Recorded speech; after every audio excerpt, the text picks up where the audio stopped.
Morning student, physics की class में आपका स्वागत है। हम लास्ट क्लास में जिस टॉपिक के बारे में डिस्कस कर रहे थे वो था हमारा वीमा के अनुप्रयोग। वीमा के अनुप्रयोग के अंदर हमने जो डिस्कस किया था, पहला वाला डिस्कस कर लिया था कि वीमाओं के मान जो रहते हैं एक पद्धति से दूसरी पद्धति में बदलना, जिसमें हमने 1 न्यूटन को एमकेएस से सीजीएस में बदला था। आज हम दूसरा जो इसका अनुप्रयोग है, समीकरण या सूत्र की सत्यता की जांच करना, कि आपके पास जो समीकरण या सूत्र दिया गया है वो डाइमेंशनली, मतलब आपके पास विमीय रूप से वो सही है, सत्य है या फिर नहीं है, इससे संबंधित हम यहाँ पर अध्ययन करेंगे।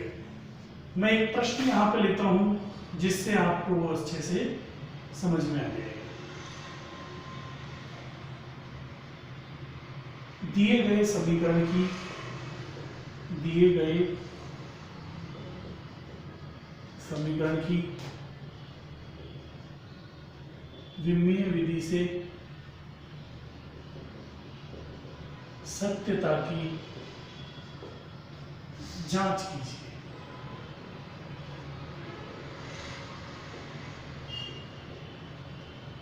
समीकरण दे रखा है 12 mv² = mgh। 1/2 mv² = mgh आपको कोई सूत्र दे रखा है, इसकी सत्यता की क्या करनी है, जांच करनी है। तो सत्यता की जांच करने के लिए सीधा सा सिस्टम है कि जब भी हम सत्यता की क्या करेंगे, जांच करेंगे, तो ये लेफ्ट हैंड साइड की जो फॉर्मूला लिखा हुआ है इसकी वीमा, और राइट हैंड साइड में जो फॉर्मूला लिखा हुआ है इसकी वीमा, दोनों की वीमाएं क्या होनी चाहिए, बराबर होनी चाहिए। तो हमारे पास दिया गया सूत्र सत्य होता है, सही होता है, और अगर बराबर नहीं आती है तो दिया गया सूत्र सत्य नहीं है या फिर सही नहीं है। सबसे पहले जो दिए गए हैं उनके हम क्या लिख लेंगे, वीमा। तो द्रव्यमान, द्रव्यमान की वीमा होती है m1 L0 T0। v यहाँ पे वेग होता है m0 L1 T-। g यहाँ पर गुरुत्वीय त्वरण होता है जिसकी वीमा होती है m0 L1 T-। h यहाँ पर ऊंचाई हो गया m0 L1 T0। ये सभी वीमाएं आपकी आ गई। अब इन सभी वीमाओं को हम यहाँ पर रख देंगे। अंकात्मक जो संख्यात्मक मान होते हैं उनकी कोई वीमा नहीं होती, तो उनको ऐसे कैसे छोड़ देंगे। तो अब यहाँ पर देखो, सभी वीमाओं के मान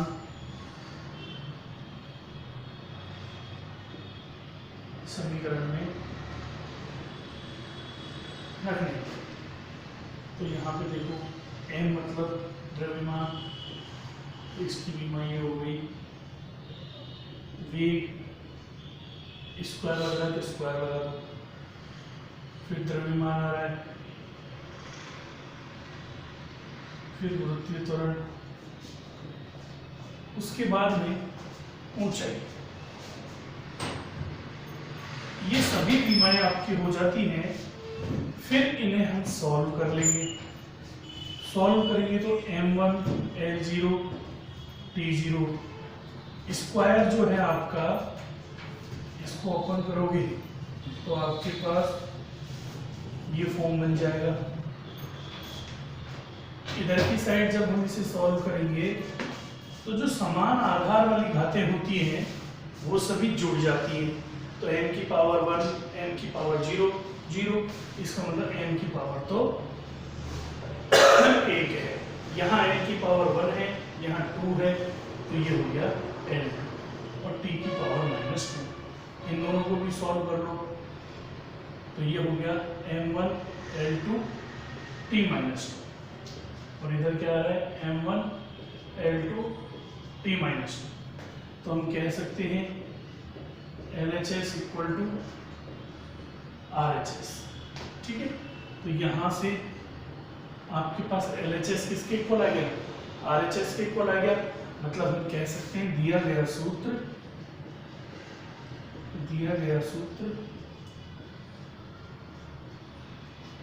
विमीय रूप से सही है। तो दिया गया सूत्र आपका क्या हो गया, विमीय रूप से सही हो गया। क्या हो गया, विमीय रूप से सही हो गया। तो ये इस तरीके से हम सत्यता की जांच करेंगे।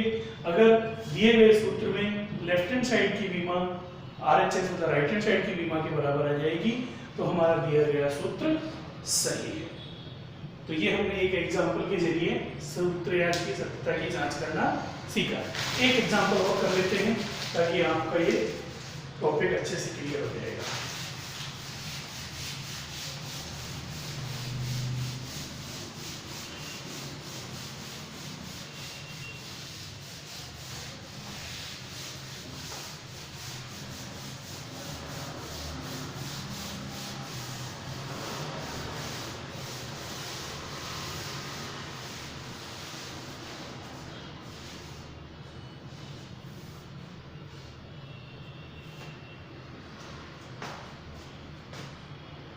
प्रश्न वैसे की वैसी F इक्वल टू mv²/r सूत्र की सत्यता की जांच विमीय विधि से कीजिए।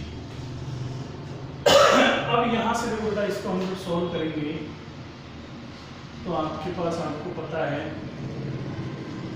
सूत्र F इक्वल टू क्या लिखा हुआ है, mv²/r। सूत्र F बराबर क्या है, mv²/r। तो हम सबसे पहले इन सब की विमाएं लिख लेंगे। F क्या होता है, बल होता है।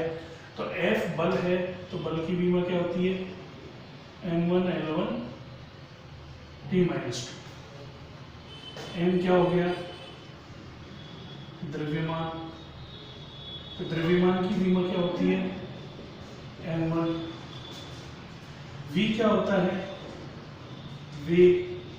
वेग की विमा क्या होती है, m0 L1 t -1। r क्या है, त्रिज्या। त्रिज्या की विमा होगी m0 L1 t0। अब इन सभी जो विमाएं आई है उनको हम सूत्र में रखेंगे।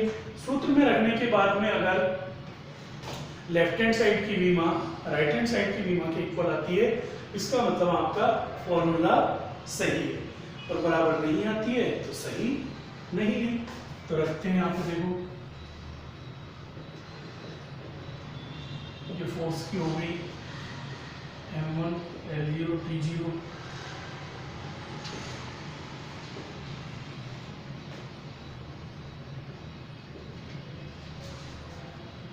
सॉल्व करेंगे इसको।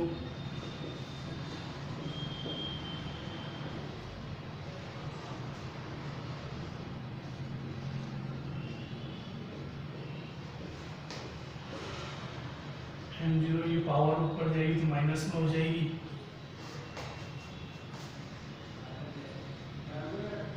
m1 L1 t -2। तो ये m1 L1 t -2। देखिए यहाँ पर ये LHS equal to RHS। LHS आपका किसके बराबर आ रहा है, RHS के बराबर आ रहा है। इसका मतलब हम कह सकते हैं कि दिया गया सूत्र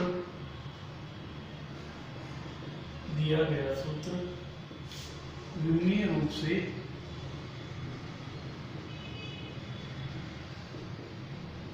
सही। दिया गया सूत्र विमीय रूप से क्या हो गया, सही है। तो आपके पास इस प्रकार आप विमीय विधि का प्रयोग करते हुए किसी भी सूत्र या समीकरण की सत्यता की जांच कर सकते हैं। तो ये तो आपके पास रहा सेकंड अनुप्रयोग इसका। अब एक होता है कि अगर हमको किसी भी राशि की निर्भरता अगर पता है तो हम उसका सूत्र भी ज्ञात कर सकते हैं। तो उसको भी हम देख लेते हैं ताकि हमारे ये तीनों अनुप्रयोग कंप्लीट हो जाएंगे।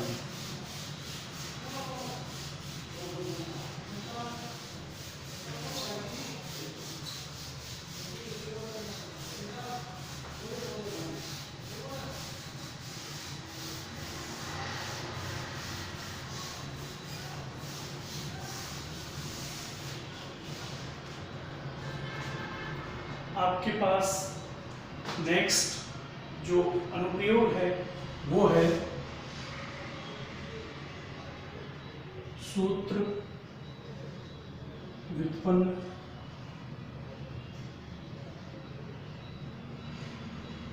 करना। अगर आपको किसी भी चीज की निर्भरता पता है तो आप उसका सूत्र व्युत्पन्न कर सकते हो। जैसे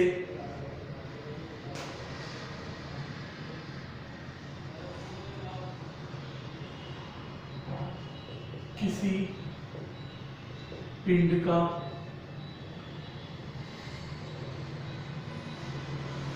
दोलनकाल, द्रव्यमान, लंबाई व गुरुत्वीय त्वरण पर निर्भर करता है तो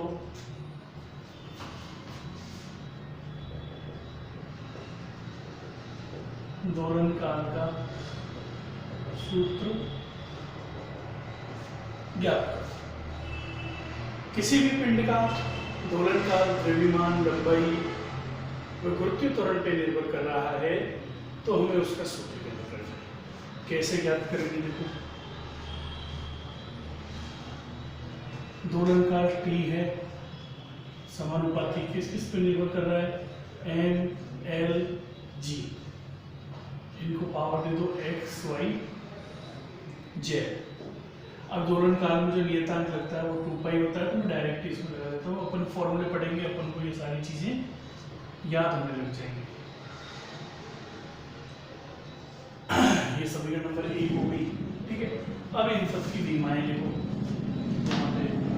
तो यहाँ पे देखो P तो क्या हो गया,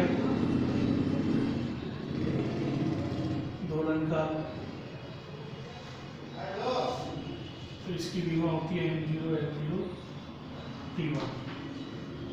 M क्या हो गया, द्रव्यमान, M1 L0 T0। L क्या हो गई, लंबाई। G क्या हो गया, गुरुत्वीय त्वरण।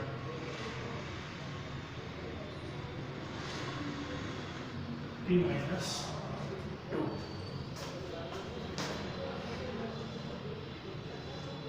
इसमें ये सारे मान रख देंगे।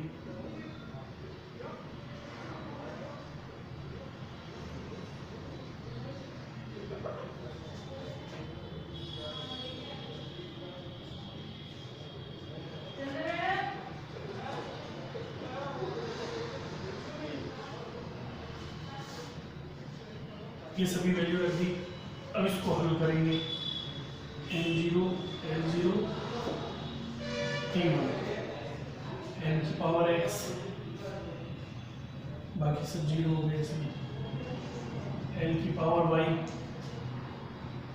और ये l की पावर z और t की पावर -2z।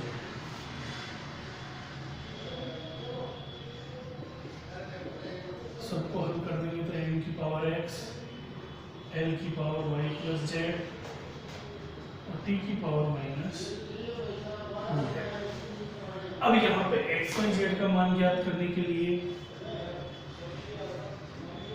घातों की तुलना करने पर x का मान तो क्या आ गया 0, y प्लस जेड का मान 0, माइनस 2z का मान 1, z का मान -1/2। z का मान यहाँ पे रखेंगे माइनस का 1/2, तो y का मान आएगा 1/2। अब x, y और z के जो मान आपके आए हैं उनको हम रख लेंगे किसमें, समीकरण नंबर 1। x, y, z के मान समीकरण 1 में रखने पर, तो यहां से t इक्वल टू 2 x का मान क्या था 0, तो ये 0 हो गया, l की पावर 1/2 और g की पावर -1/2। किसी की भी पावर 0 होती है तो उसको हम